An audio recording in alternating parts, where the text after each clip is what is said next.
अस्सलामुअलैकुम नाज़रीन, programme news talk with Naseer Gopang में अवां सभिनी खे चऊं था भलीकार। ऐं हींअर ताईं जो हिन पाकिस्तान जो जेको हार्ट इशू आहे उहो ख़ान साहब ई आहे। ख़ान साहब गिरफ़्तार थींदो न थींदो, अदालतुनि जे तरफ़ां नओं हुकुम कहिड़ो थो अचे,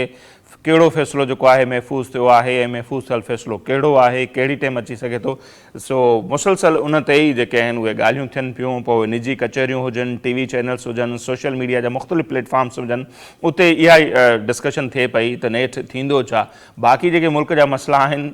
सॉरी टू से मीडिया खां बि हटियल आहिनि त महांगाई जी किथे सूरत हाल पहुती आहे, मईशत किथे वञी पहुती, अमन अमान जी सूरत हाल जो छा पियो थिए, सेंसस जो छा थियो ऐं नयनि तकबंदियुनि जो छा थियो, इलेक्शन थींदी न थींदी, वक़्त ते थींदी देर सां थींदी, उहे सभु मामला जेके आहिनि उहे पुठिते हटियल आहिनि। ऐं मुसलसल तवजा जो मर्कज़ बणियल आहे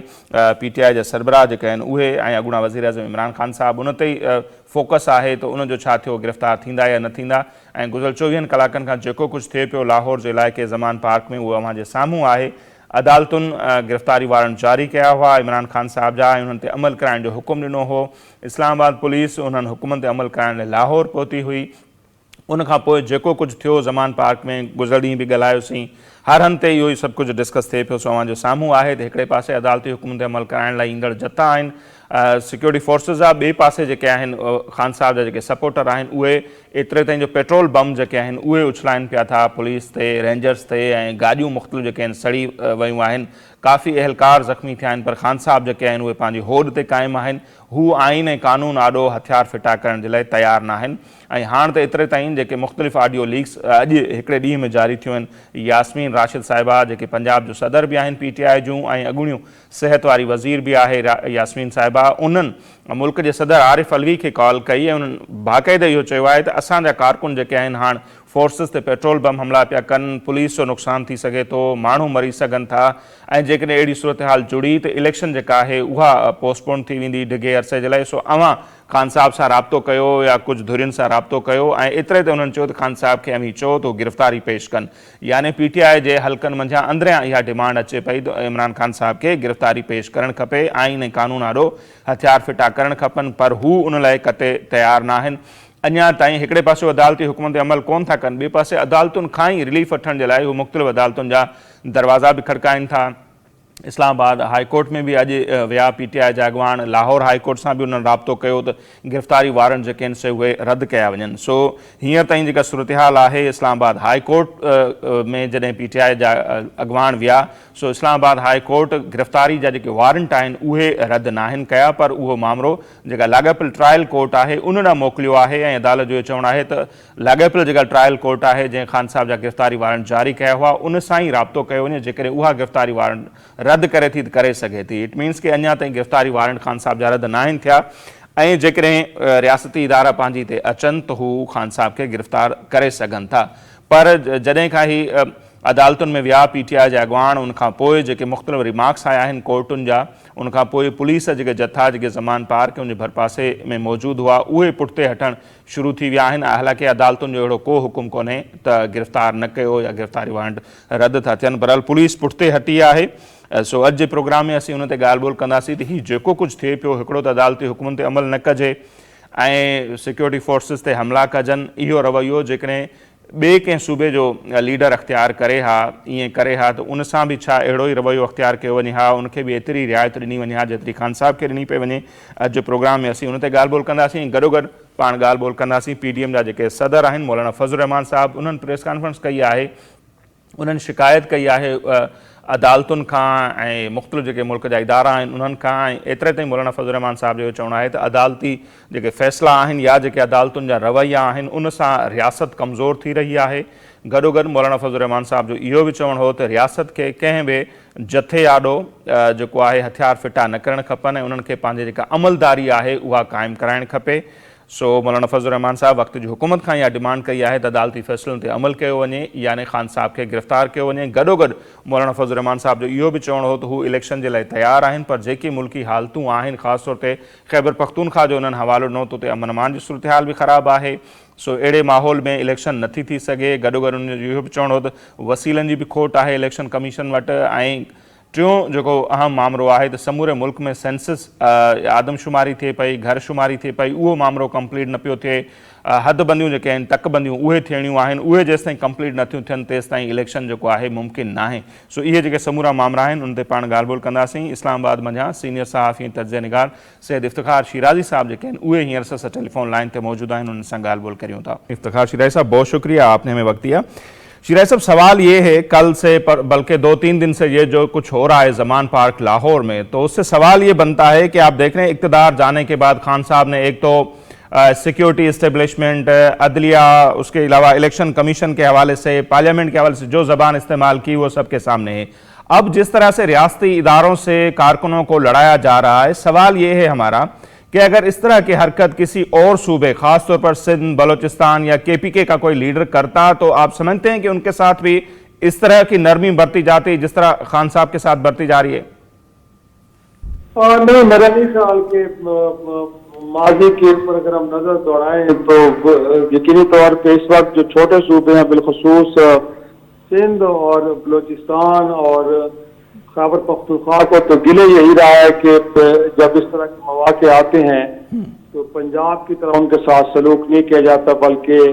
वहाँ के अफराद के साथ कुछ अदरवाइज ट्रीटमेंट होती है। और यही वजह है कि जुल्फकार अली भुट्टो से लेके बेनजीर भुट्टो और यू नेम इट कितने लोग हैं कि जिनका यही गिला था कि उनके साथ एक अदरवाइज ट्रीटमेंट होती है। इसमें कोई शक नहीं है कि कल से जो कुछ हो रहा है और एक अदालती हुक्म की तामील करनी थी इमरान खान साहब को और करनी चाहिए। मेरा ख्याल में जो वजूहात आपको बता रहे हैं, इन्हीं वजूहात को लेके वो माजी में जो बाकी लोग उन पर तनकीद किया करते थे, उनका ख्याल ये था कि शायद लोग बीमार नहीं होते लेकिन बीमारी का बहाना बना अस्पतालों में पड़े होते हैं और अदालतों को अवॉइड करते हैं। और फिर भी एक साथ वो ये भी कहते हैं कि इस मुल्क के अंदर रूल ऑफ लॉ होना चाहिए। मुकदमा झूठे हैं या सच्चे हैं ये अदालतों ने तय करने हैं। बिल्कुल। और इससे पहले जब आपकी फेवर में फैसले आए तो आप उनको अप्रिशिएट किया अदालतों को। अब भी आप अदालतों की तरफ देखते हैं, जब भी कोई मुश्किल दरपेश आती है आपको तो आप फौरन इस मुल्क की अदलिया की जानिब आवाजें बुलंद करते हैं, उनसे कहते हैं कि वो आए और आप अपना किरदार अदा करें। तो मेरे ख्याल में आपको अदलिया पे एतमाद तो है। अगर आपको अदलिया पे एतमाद है तो फिर तोशाखाना का मामला हो, टेरियन वाइट का हो या फॉरेन फंडिंग के मामला, तो अभी तो बड़ी छोटी अदालतों में, इब्तदाई अदालतों में मामला है। उसके बाद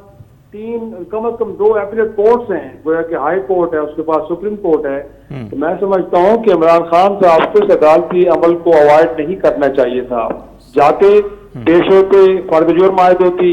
मामला आगे बढ़ते। अपनी डिफेंस में अगर आपके पास अच्छे दलाइल और अच्छे सबूत हैं तो आपको इस बात का भी यकीन होना चाहिए कि आप उन केसों के अंदर आपको सजा नहीं होगी। लेकिन पहले से अज्यूम कर लेना और इस तरह की गुफ्तगू करना कि शायद आप हटाने के लिए, आपको माइनस करने के लिए सब कुछ खेल खेला जा रहा है, तो मैं नहीं समझता कि आप इस बयानी के साथ अगर आप घर में बैठेंगे तो आपको हर बार रियायत मिलेगी। जाहिर सी बात है, कल जो कुछ हुआ और आज आपने देखा कि वहां पे शहरी जिंदगी कितनी मुतासर हुई, कि मार्केट्स बंद, स्कूल बंद, दफातर बंद। इतना बड़ा एक शहर वफाकी सूबाई दारुल हुकूमत और उसे मुकम्मल तौर पर वहाँ पे जिंदगी जो है वो जाम होकर रह गई। तो ये तर्ज अमल कम से कम इमरान खान साहब से हम तवक्को नहीं करते कि ऐसा उनका होना चाहिए था। आए,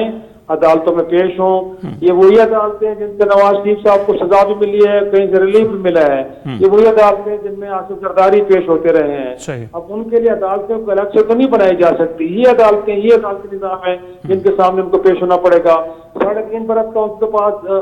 एक तरह से हुकूमत थी, वो चाहते तो बहुत सारे, अगर उनको लगता है किसी चीज पे मोतरिज है, उनको ठीक कर लेते। मैं नहीं समझता कि अगर आप ये बयानियां देंगे कि शायद आपको कत्ल करने का मंसूबा है, आपको घर से बाहर निकाल के आपको शायद रास्ते से हटाने की बात हो रही है, नहीं लोग इसको ज्यादा देर तक तस्लीम करेंगे। और अगर आप ऐसा करते रहेंगे तो मुल्क को फिर अनारकी की तरफ कोई और नहीं लेके जा रहा, उसमें हिस्सेदार आप भी बन रहे हैं। इसका मतलब है कि आपको मालूम है कि मुल्क की मैशत खराब है। आलमी इदारे बार बार ये कह रहे हैं कि मुल्क के अंदर एक सियासी इस्तेकाम लाना चाहिए। सियासी इस्तेकाम लाने के लिए ताली 2 हाथ से बचती है। जहां हुकूमत वक्त की जिम्मेदारी है वहां पे इमरान खान साहब की जिम्मेदारी है। तो मैं समझता हूँ कि माजी में कई ऐसे मौके आए जहां पे आज हुकूमत जब अपोजिशन में थी तो उन्होंने हाथ मिलाने की कोशिश की तो इमरान खान साहब ने उनका हाथ झटक दिया।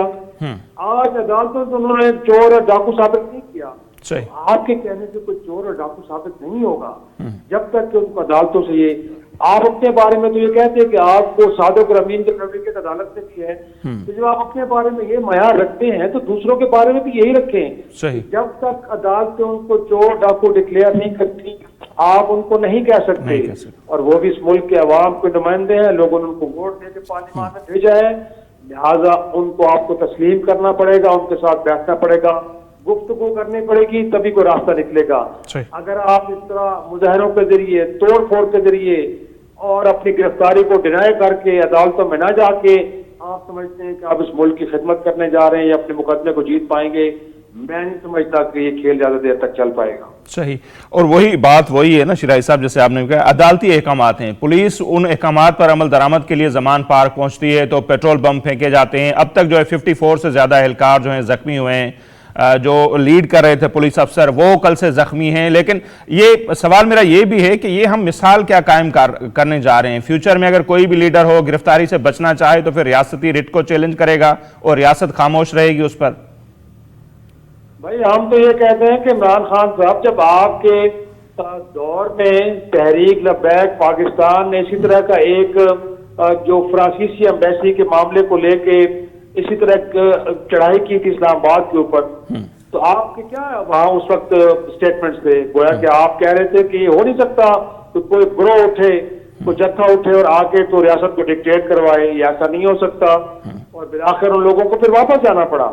تو میں سمجھتا ہوں اور اس وقت کہ آپ نے ریاست کی طاقت کو استعمال کر کے ان کو واپس دھکیلا، تو آج آپ اسی ڈگر پہ چل رہے ہیں، انہی کے نقش قدم پہ چل رہے ہیں۔ گویا کہ آپ سمجھتے ہیں کوئی جتھا کوئی گروہ ڈیولپ کر کے آپ ریاست کو ڈکٹیٹ کروائیں گے، آپ اسٹیٹ ود ان اسٹیٹ بنانے کی کوشش کریں گے، تو میں سمجھتا ہوں کہ یہ رویے ہرگز درست نہیں ہے۔ یہ آپ ان لوگوں کو بھی ایک راستہ دکھا دے رہے ہیں کہ جو ریاست کی ریٹ کو تسلیم کرنے کے لیے تیار نہیں ہے، جو یہ سمجھتے ہیں کہ یہی طریقہ ہوتا ہے اپنے مقاصد حاصل کرنے کا۔ ہم تو پہلے ہی اتنے عرصے دہشت گردی کو بھگت چکے ہیں، آج ملک کے اندر ایسے گروہ موجود ہیں کہ جو موقع کی تلاش میں ہیں کہ پاکستان اندر سے کمزور ہو، سیاسی انتشار اپنے عروج پہ پہنچے تاکہ وہ بھی باہر نکلیں اور وہ بھی ریاست کو زخمی کریں۔ تو میرا خیال میں یہ وقت ایک رسپانسبل سیاستدان کے طور پہ بہتر انداز میں بہیو کرنے کا وقت ہے، جہاں پہ آپ کو یہ دیکھنا ہے کہ یہ پارلیمان بھی موجود ہے اور اس پارلیمان کی مدت کو زیادہ دیر نہیں ہے، ختم ہو جائے گی، اگست میں تو مدت ختم ہو جائے گی، اس کے بعد ایک اور سیاسی میدان سجے گا، آپ الیکشن میں آئیں، الیکشن لڑیں، اور اگر آپ سمجھتے ہیں کہ اس وقت آپ ملک کے مقبول ترین مضبوط ترین رہنما ہیں، تو میں سمجھتا ہوں کہ چند ماہ کی انتظار کو بہت بڑا انتظار نہیں ہوتا۔ جب آپ کہہ رہے ہیں کہ اس ملک کو آپ ایک نیا ملک بنانا چاہتے ہیں، اس ملک کے اندر آپ رول آف لا قائم کرنا چاہتے ہیں، اس ملک سے آپ کرپشن کو ختم کرنا چاہتے ہیں، اس ملک کے شہریوں کو آپ دنیا میں عزت دلوانا چاہتے ہیں، اس ملک کی معیشت کو آپ ٹھیک کرنا چاہتے ہیں، تو ٹھیک ڈنڈوں کے ذریعے نہیں ہوتی خان صاحب، یہ آپ کو سمجھنا چاہیے، گفتگو کے ذریعے ہوتی ہے، سسٹم کا حصہ بننے سے ہوتی ہے، پارلیمان کو اور دیگر اداروں کو احترام دینے سے ہوتی ہے، اور جہاں پہ بھی انتشار کی سیاست ہوتی ہے وہاں پہ انجام ہمیشہ بہت برا ہوتا ہے، خیر نہیں ہوتی۔ تو میرا خیال میں اس وقت جو تقاضا کر رہے، اور آج آپ نے دیکھی ہو کہ آپ نے بھی وہ آڈیو ٹیپ جو یاسمین راشد صاحبہ ہیں جو صدر ہے تحریک پاکستان اپنا تحریک انصاف پنجاب کی، وہ صدر آج پتی صاحب کو فون کر کے کہہ رہی ہیں خدارا خان صاحب کو سمجھائیں کہ اپنے آپ کو عدالتوں کے سامنے پیش کر دیں، کہیں ایسا نہ ہو کہ پولیس کے لوگ مارے جائیں، ہمارے لوگ مارے جا رہے ہیں، یہاں پہ پیٹرول بم یوز کیے جا رہے ہیں، صورتحال خطرناک ہونے جا رہی ہے، کہیں ایسا نہ ہو کہ الیکشن طویل عرصے تک التوا پہ چلے جائیں۔ تو آپ کی پارٹی کے اندر سے بھی لوگ آپ کو اب یہی مشورہ دے رہے ہیں کہ ہوش کے ناخن لیں، اپنے غصے کو نیچے لے کے آئیں، جن ارینجمنٹس کے ساتھ آپ حکومت میں آئے تھے تو آپ کو یہ معلوم ہونا چاہیے تھا کہ آپ صرف عوامی سپورٹ سے نہیں بلکہ کچھ اور بھی بے ساکیاں تھی جو آپ کو اقتدار میں لے کے آئی ہیں۔ اب آپ بات یہ کہیں کہ آپ عدلیہ کو بھی ڈکٹیٹ کروائیں گے، آپ اس ملک کی پارلیمان کو بھی ڈکٹیٹ کروائیں گے، آپ اس ملک کی اسٹیبلشمنٹ کو بھی ڈکٹیٹ کروائیں گے، آپ اس ملک کی سیاسی جماعتوں کو بھی ڈکٹیٹ کروائیں گے، ایسا سیاسی ماڈل ہم نے دنیا میں کہیں نہیں دیکھا۔ تو میرا خیال میں خان صاحب کو اپنی پالیسی کو ریویزٹ کرنا پڑے گا۔ صحیح۔ اچھا شرائع صاحب، اس کے ساتھ ساتھ ہم دیکھتے ہیں پی ڈی ایم کے جو سربراہ ہیں مولانا فضل الرحمان صاحب، انہوں نے بھی پریس کانفرنس کی اور بڑی شکایت کی ہے انہوں نے، آپ نے سنی ہوگی، ان کا یہ کہنا ہے کہ عدلیہ کا جو رویہ ہے اس سے ریاست کمزور ہو رہی ہے، اور ساتھ ہی ساتھ انہوں نے کہا کہ اب تک محسوس یہ ہو رہا ہے کہ خان صاحب کو کچھ ایسے حلقے ہیں جہاں سے سپورٹ مل رہی ہے، اسپیشلی انہوں نے عدلیہ کی طرف بھی کچھ اشارہ کیا۔ تو یہ جو مایوسی ہے یا عدلیہ کے حوالے سے یا دوسرے اداروں کے حوالے سے جو انگلیاں اٹھ رہی ہیں، سوال اٹھ رہے ہیں، یہ کتنے خطرناک ہیں آپ سمجھتے ہیں؟ میرے خیال میں یہ کوئی مناسب سیاسی رویہ نہیں ہے۔ انہی باتوں کو لے کے ہم اگر کسی اور سیاستدان کا گلہ کرتے ہیں کہ اس سیاست کے اندر اداروں کو نہیں لے کے آنا چاہیے، آپ خود دعوت دیتے ہیں، آپ خود جاتے ہیں، اب پاناما کا کیس ہو، ہزارہ کیس ہوں، آرمی چیف کے ایکسٹینشن کا معاملہ ہو یا باقی ہوں،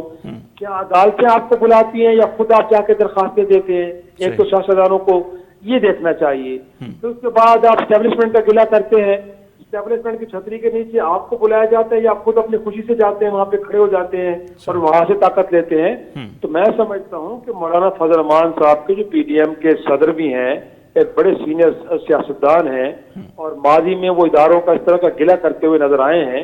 تو میں سمجھتا ہوں کہ جب آپ پارلیمان میں بیٹھے ہوتے ہیں تو پھر جہاں جہاں کچھ کمیاں ہیں، خرابیاں ہیں، ان کو دور کریں تاکہ کل کو آپ کو اس طرح کا گلہ نہ کرنا پڑے۔ اور دوسرا یہ ہے کہ اداروں کو اگر دباؤ میں لانے کے لیے آپ اس طرح کے بیانات دے رہے ہیں تو یہ تو بہت بڑی سنگین بات ہے، پھر ایسا بالکل نہیں کرنا چاہیے۔ ہم نے دیکھا ہے کہ ماضی میں بعض اوقات آپ اداروں کو دباؤ میں لانے کے لیے بھی اس طرح کی سٹیٹمنٹ دیتے ہیں۔ اس وقت آپ کو عدالت نے ہرگز نہیں روکا، آپ گئے ہیں، اسلام آباد کی پولیس گئی ہے،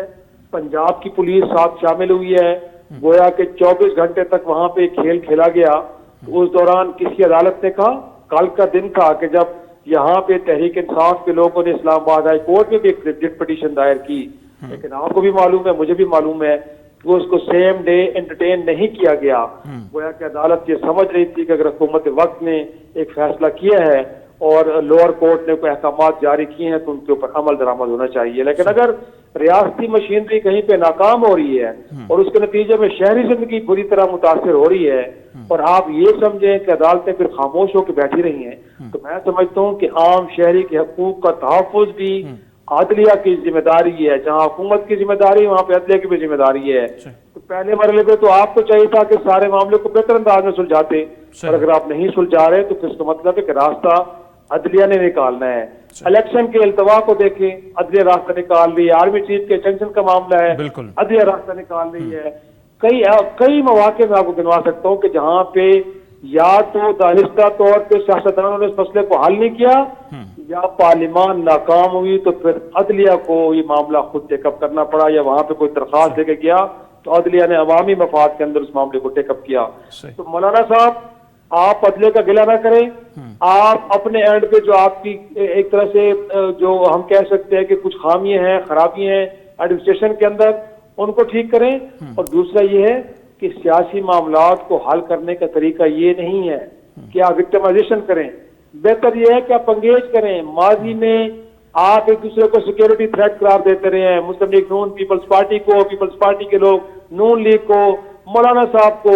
لیکن آج آپ لوگ اکٹھے بیٹھے ہیں تو عمران خان بھی اس ملک کا باشندہ ہے۔ عمران خان صاحب کو اس ملک کے کچھ لوگوں نے ووٹ دے کے پارلیمان میں بھیجا ہے، اس کو ایک اسٹرینجر کے طور پہ، اس کو ایک فارن ایجنٹ کے طور پر ٹریٹ نہ کریں۔ وہ آپ کا بھائی ہے اور بھائیوں سے غلطیاں ہوتی ہیں، وہ غصے میں بھی آ جاتے ہیں، لیکن ہمیشہ جو مدبر سیاستدان ہیں ان کا کام یہ ہوتا ہے کہ وہ ان کو گلے لگاتے ہیں، ساتھ بٹھاتے ہیں۔ آج اس ملک کے خلاف بندوق اٹھانے والوں کے ساتھ مذاکرات آپ کر رہے ہیں تو کم از کم عمران خان نے ابھی تک بندوق تو نہیں اٹھائی نا۔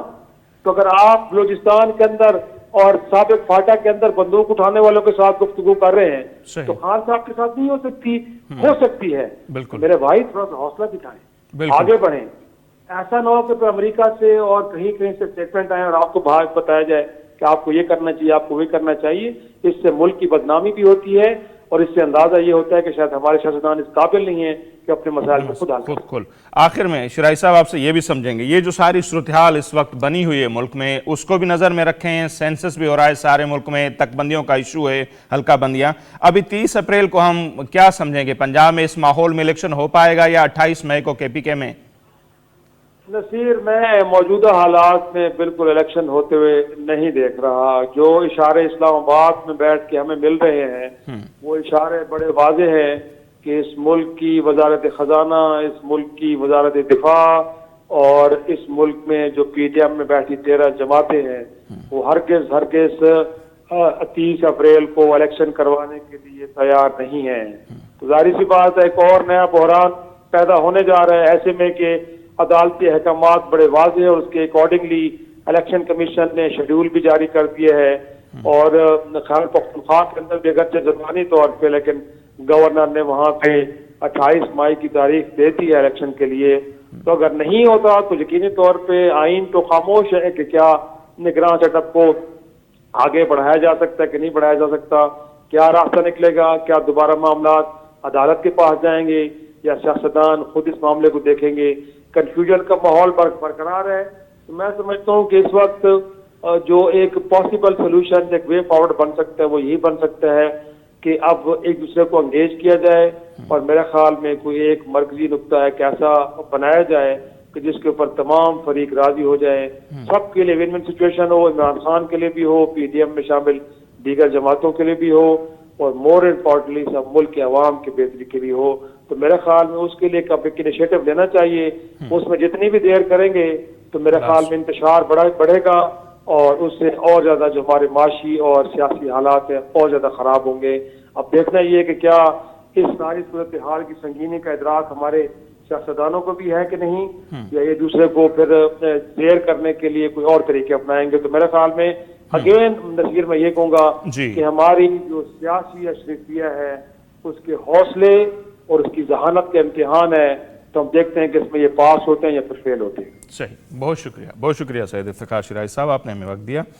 نظر گال ہوا یہ ہے تو دنیا میں جتے بھی जेके भी मसला थिया आहिनि हींअर ताईं जेका तारीख़ असांखे ॿुधाए थी तोड़े जो जंगियूं बि लॻनि थियूं मुल्कनि जे विच में त आख़िरी हल जेको हूंदो आहे उहे ॻाल्हियूं ई हूंदियूं आहिनि. पर बार बार इमरान खान साहब के ॻाल्हियुनि जी ऑफर थींदी रही. जॾहिं इक़्तिदार में हुआ तॾहिं बि मीसा के मईशत जी ऑफर थी, आसिफ अली ज़रदारी साहब जे तरफ़ां, शहबाज शरीफ़ साहब जे तरफ़ां, मुख़्तलिफ़ अॻवाननि जे तरफ़ां. तॾहिं बि उन्हनि ॻाल्हियुनि खे रद्द कयो ऐं चोर डाकू जा इल्ज़ाम लॻाए चयो त उन्हनि सां आउं कोन वेंदुसि, ॻाल्हियूं न कंदुसि. उनखां पोइ विच में असांखे नज़र आयो त सदर आरिफ अलवी साहब कुझु कोशिशूं वरितियूं, इसाक डार साहब जूं उन्हनि सां मुलाक़ातूं थियूं, पर उहे ॻाल्हियूं न थी सघियूं. बज़ाहिर त कोन थियूं आहिनि, बाक़ी पसे पर्दा जेकॾहिं कुझु ॻाल्हियूं थियूं आहिनि त उन ग़ैब जो इल्मु त रब खे ई हूंदो आहे.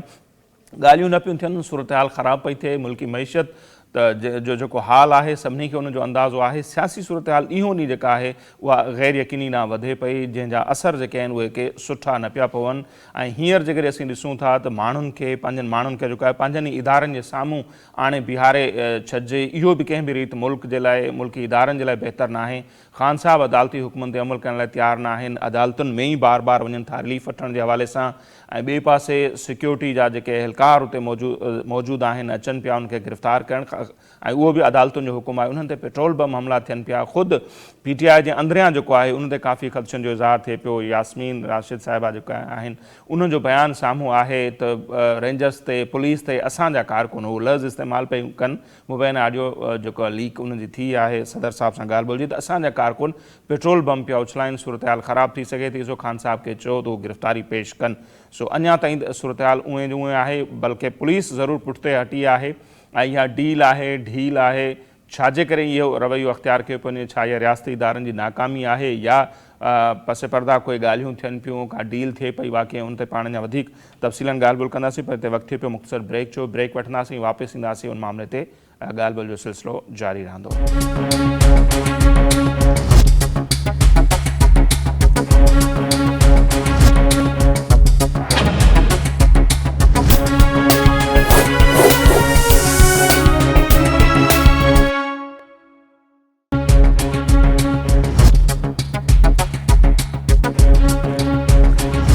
जिन ब्रेक खां पोइ हिकु भेरो ॿीहर अव्हांखे प्रोग्राम में चऊं था भलीकार. ऐं हींअर सीनियर सहाफ़ी ऐं तर्जुमेगार डॉक्टर अयूब शेख साहब जेके आहिनि उहे असां सां टेलीफोन लाइन ते मौजूदु आहिनि. डॉक्टर साहब तमामु घणी महिरबानी, अव्हां असांखे वक़्तु ॾिनो ऐं असीं ॻाल्हि ॿोल करे रहिया आहियूं जेको कुझु ज़मान पार कयो उन भरपासे जे इलाइक़े में 2 ॾींहंनि खां थिए पियो उन ते. सो मुंहिंजो सुवालु इहो आहे त जेकॾहिं ईअं थिए हा त सिंध खां हटी करे सिंध या बलोचिस्तान ऐं ख़ैबर पख्तूनख्वा जो जेकॾहिं को लीडर ईअं करे हा, अदालती हुकुमनि ते अमल न थिए हा ऐं जेके उनखे गिरफ़्तार करण लाइ जथा आया उन्हनि ते पेट्रोल बमनि सां हमला थियनि हा, 24 कलाकनि ताईं वेढ़ हले हा, 54 पुलिस एहलकार ज़ख़्मी थियनि हा, त छा तॾहिं बि रियासत जो रवैयो इहो ई हुजे हा जेको ख़ान साहब वारे मामले ते आहे? असल ॻाल्हि इहा आहे त ख़बर त का बि कान्हे न त ही कमु करे केरु पियो, कराए केरु पियो, जी कंहिंजे फ़ाइदे लाइ पियो थिए, कंहिंजो नुक़सानु। जी नुक़सानु त सिर्फ़ु थिए पियो पाकिस्तान जो, जी नुक़सानु पाकिस्तान जे इदारनि जो, पाकिस्तान जी इस्टेब्लिशमेंट खां वठी पाकिस्तान जी पॉलिटिक्स ताईं सभिनी जो नुक़सानु पियो थिए। ऐं कॾहिं कॾहिं नुक़सानु जेको आहे शेरशाह जा शिकरा ई कंदा आहिनि, उहे पंहिंजे घर जा कुकड़ मारींदा आहिनि। सही सो हिननि खे मिली वियो आहे शेरशाह जो शिकरो, पर इहो इस्टेब्लिशमेंट थी कराए, इहो अदालतूं थियूं कराइनि, इहो पॉलिटिशियन्स थियूं कराइनि, इहो को ॿियो थो कराए, इहो त असां चई नथा सघूं न। बिल्कुलु बुनियादी तौर इहे सभु ॻाल्हियूं ईंदियूं। इन खां पोइ जॾहिं ॻाल्हि मुंहिंजो पंहिंजो ख़्यालु हीअ आहे त ही पाकिस्तान जे समूरनि इदारनि खे कमज़ोर करे तबाह करण जी साज़िश आहे। इहा साज़िश कंहिंजी आहे इहो ॾिसणो पवंदो। सही इन सां घणे में घणो नुक़सानु सॼे मुल्क जे इदारनि जो थो थिए ऐं इमरान ख़ान साहब जे मार्फत पियो थिए। इमरान ख़ान साहब जे मार्फत उनखे एॾी वॾी धर, एॾी वॾी उहा छूट ॾिनी वई आहे, उहो ॼण त हुन खां बाक़ी हिसाब अलाह सां ई वठंदो ऐं हिन दुनिया में उनखे छॾ छूट ॾिनी, धर ॾिनी वई आहे। मुंहिंजो पंहिंजो ख़्यालु इहो आहे त असांजे मुल्क में नाअहली वधी आहे, असांजे मुल्क में इनकॉम्पिटेंसी वधी आहे, असांजे मुल्क जे पॉलिटिशियन्स जो नब्ज़ तां हथ खजी वियो आहे। अच्छा जंहिंजे करे नब्ज़ छा आहे, जिस्म में रत कीअं थी ड्रोड़े ऐं जिस्म में रत केतिरी बची आहे, इहो असांजे पॉलिटिशियन्स खे एनालिसिस या तजज़ियो करण जी अहलियत ई न बची आहे। जेकॾहिं उहा अहलियत हुजे हा त इमरान ख़ान ईअं करे हा ऐं न वरी ॿिया पॉलिटिशियन्स ईअं कनि हा जेको थिए पियो। सही सो मुंहिंजो पंहिंजो ख़्यालु इहो ई आहे त हिन सॼे मामले में मां ईअं बि हिन मौक़े ते नथो चई सघां त हथ वठी हिनखे धर ॾिनी अथऊं। मां ईअं बि नथो चवां सही त हू जंहिं माली खोलिया में आहे उन में कॾहिं कॾहिं माण्हुनि में हिकिड़ो इहो अहसासु जाॻंदो आहे, अहसास बरतरी वारो, त हिन दुनिया में मां ई सही आहियां, ॿिया सभु ग़लति आहिनि। हिन दुनिया में मां ई दिलेर आहियां, ॿिया सभु कमज़ोर आहिनि। हिन दुनिया में जेको मां कंदुसि उहो ई हज़म थींदो ऐं ॿी का बि शइ हज़म न थी सघंदी। इन करे हुनखे जेका इहा अहसास बरतरी आहे, उन अहसास बरतरी सां मोह ॾियण वारो उहो इदारो हुजणु खपे। उहे सभु इदारा नाअहल साबित थिया आहिनि। सही सही त डॉक्टर साहब तासिर छा थो वञे त जेके हिकिड़ा चंद जथा आहिनि उहे पूरी रियासत जी रिट खे चैलेंज कयूं वेठा आहिनि, 24 कलाकनि खां ज़मान पार्क में दाख़िल नथा थी सघनि, त छा असीं चई सघूं था त जथनि जे आॾो जेके रियासती इदारा आहिनि उहे नाकाम पिया वञनि या उन्हनि जूं नाकामियूं आहिनि? मूं चयो न इनकॉम्पिटेंसी जो ॾुकार आहे न, बिल्कुलु इदारा सभु कमज़ोर करण जी हीअ कोशिश आहे ऐं उहो नज़र पियो अचे। त इन जा फ्यूचर में केॾा ख़तरनाक या ख़राब नुक़सान ॾिसो था? जंहिं बि लीडर खे केरु गिरफ़्तार करणु वञे हू निजी मलेशिया पंहिंजी धारे रखे ऐं उहो फ्यूचर में हीअं थो लॻे त अंग्रेज़ी में चइबो आहे त man is known by his company. सही मां सम्झां थो त पाकिस्तान ते अफ़गानिस्तान जी सोबत जो असरु पियो आहे ऐं पाकिस्तान जो मुस्तक़बिल अफ़गानिस्तान खां वधीक बहितर न हूंदो। सही ख़तरनाक स्टेटमेंट आहे। बहरहाल अॼु मौलाना फज़लुर रहमान साहब बि कुझु देरि पहिरियों प्रेस कॉन्फ्रेंस कई ऐं उन वॾी शिकायत कई आहे। उनजो इहो चवणु आहे त जेको अदालतुनि जो रवैयो आहे उन जे करे रियासत कमज़ोर थी रही आहे। उन्हनि शिकायत डायरेक्ट अदलिया सां कई आहे। अदालतुनि सां शिकायत मौलाना फज़लुर रहमान त कई, पर पॉलिटिशियन समूरो नामन कलेचर त छा आहिनि न। सही कहिड़ी केमिस्ट्री हुजे, कहिड़ी अदालत जेकॾहिं सिंध जे माण्हू खे चीफ जस्टिस नथियूं करण ॾियनि ओॾी महिल समूरा पॉलिटिशियन्स चुप आहिनि, ओॾी महिल समूरा जज चुप आहिनि, ओॾी महिल समूरा वकील चुप आहिनि। अदालतुनि में जेको ख़ुदि वकीलनि सां सिंध जे जजनि सां नाइंसाफ़ी थी थिए, हिकिड़ी औरत जज ते हेॾो वॾो हुलम ॿारे ॾिनो समूरनि माण्हुनि, त मुंहिंजो पंहिंजो ख़्यालु आहे त पॉलिटिशियन्स खे त अच्छा ॿी हिकिड़ी इम्पोर्टेंट ॻाल्हि हीअ आहे हिन सॼे मामले में त गुज़िरियल 2 सालनि में 1.5 साल में आइन जा जेके बि नुक्स खोटूं कमज़ोरियूं हाल नज़र आया आहिनि उहे भरण लाइ उहे पूरा करण लाइ उहे पुर करण लाइ बि त पॉलिटिशियन खे महिनत करणी पवंदी न